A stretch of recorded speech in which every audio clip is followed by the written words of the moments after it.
আসসালামু আলাইকুম রহমতুল্লাহ বরকাত। প্রিয় দেশবাসী, হয়তো আশা করি সবাই ভালো আছেন।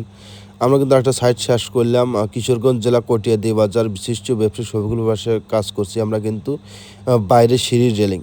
যারা হয়তো এরকম সাইডে সিঁড়ি রেলিং করছেন, অবশ্যই কিন্তু আপনারা ডাইরেক্ট সিঁড়ি রেলিং না করে কিন্তু এভাবে আপনারা মাঝখানে একটা প্যান দিয়ে বানালে কিন্তু সেক্ষেত্রে কিন্তু আপনাদের বয়স্ক এবং বাচ্চা-কাচ্চাদের জন্য ওঠার জন্য খুবই নিরাপদ এবং সেফটি হবে এবং সবার জন্য সেফটি হবে প্রিয় দেশবাসী।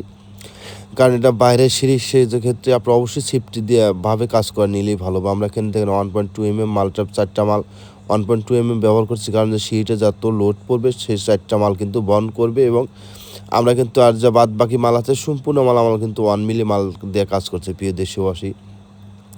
আমরা টবে ব্যবহার করছি ১.৫ বক্স থিকনেসে 1 মিলি এবং খুঁটি হিসেবে ব্যবহার করছি ১ বক্স থিকনেসে 1 milli Bangladesh number 1 brand Steeltech company মালটা ব্যবহার করছি এবং টানা ব্যবহার হিসেবে ব্যবহার করছি 1/2 বক্স ৪ টা টানা ব্যবহার করছি। এখানে কিন্তু হয়তো বাচ্চা-কাচ্চা পড়ে গেলেও কিন্তু বাইরে পড়ে যাবে না।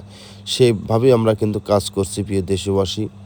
আর আমরা এখানে পাওদানিতে ব্যবহার করছি ১ বক্সের আউট ফ্রেম দিচ্ছি এবং ভিতরে ব্যবহার করছি 1/2 বক্স 1 মিলি। এখানে কিন্তু আমরা ১ ইঞ্চি গ্যাপ রাখছি, যেখানে যেন পায়ের জুতো ধুলো ময়লা কিন্তু অবশ্যই কিন্তু আরামে বাইরে পড়ে যাবে প্রিয় দেশবাসী। সেই ভাব করে আমরা কিন্তু কাজ করছি।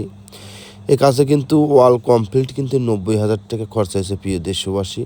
আর হয়তো চক এবং মইয়ের মতো করে বানালে হয়তো আপনার ৭০,০০০ টাকায় হয়তো কমপ্লিট হয়ে যেত। কিন্তু এখানে অবশ্যই সেফটি রাখার প্রয়োজন আছে, সেক্ষেত্রে কিন্তু অনেক টাকা একটু বেশি লাগছে। আমরা কিন্তু ৬৪ জেলা অনলাইনের মাধ্যমে কাজের অর্ডার নিয়ে থেকে আমাদের কাজটা ভালো হলে অবশ্যই আমাদের কাজ করতে পারেন। আমাদের ঠিকানা উল্লাপাড়া থানা, সিরাজগঞ্জ জেলা। সবাই ভালো থাকবেন, সুস্বাস্থ্য কামনা করি। খোদা হাফেজ।